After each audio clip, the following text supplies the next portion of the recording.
Chaque jour, Charles et Carole vous présentent la leçon de l'école du sabbat.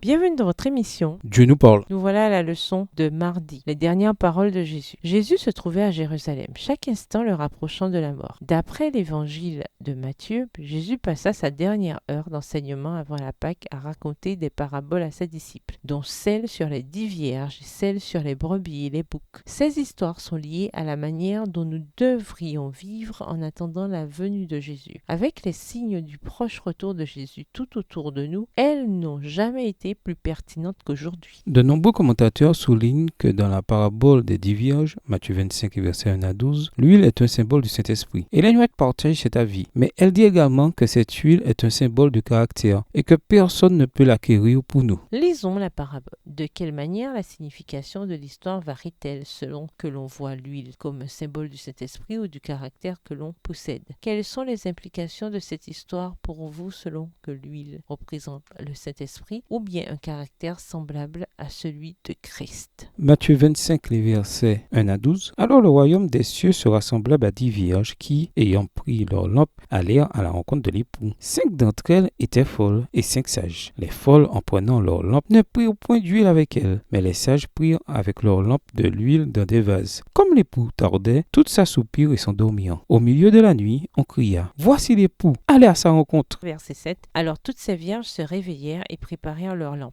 Les folles dirent aux sages, « Donnez-nous de votre huile, car nos lampes s'éteignent. » Les sages répondirent, « Non, il n'y en aurait pas assez pour nous et pour vous. Allez plutôt chez ceux qui en vendent et achetez-en pour vous. » Pendant qu'elles allaient en acheter, l'époux arriva. Celles qui étaient prêtes entrèrent avec lui dans la salle des noces, et la porte fut fermée. Plus tard, les autres vierges vinrent et dirent, « Seigneur, Seigneur, ouvre-nous. » Mais il répondit, « Je vous le dis en vérité, je ne vous connais pas. » Lisons la parabole des brebis et des boucs dans Matthieu 25, les versets 31 à 46. Selon quels critères les brebis et les boucs sont-ils séparés? Matthieu 25, versets 31 à 46. Lorsque le Fils de l'homme viendra dans sa gloire avec tous les anges, il s'assiera sur le trône de sa gloire. Toutes les nations seront assemblées devant lui. Il séparera les uns d'avec les autres, comme le berger sépare les brebis d'avec les boucs. Et il mettra les brebis à sa droite et les boucs à sa gauche. Alors le roi dira à ceux qui seront à sa droite, « Venez, vous qui êtes bénis de mon Père, prenez possession du royaume qui vous a été préparé dès la fondation du monde.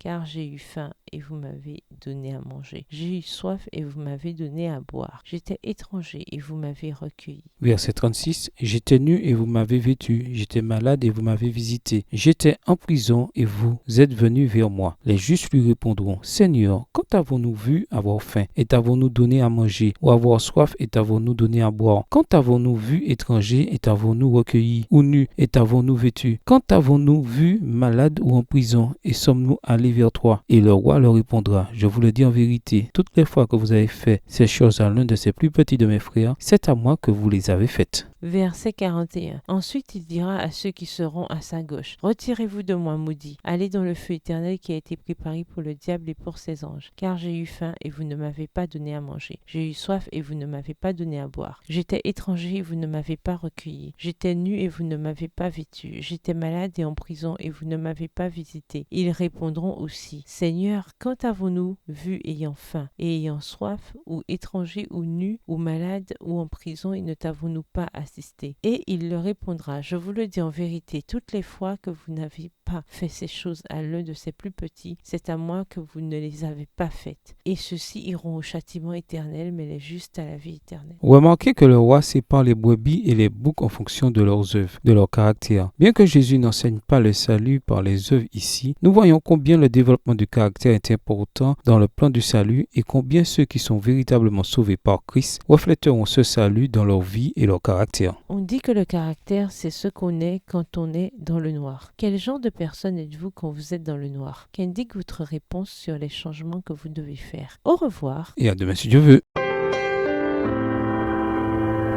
Dieu nous parle.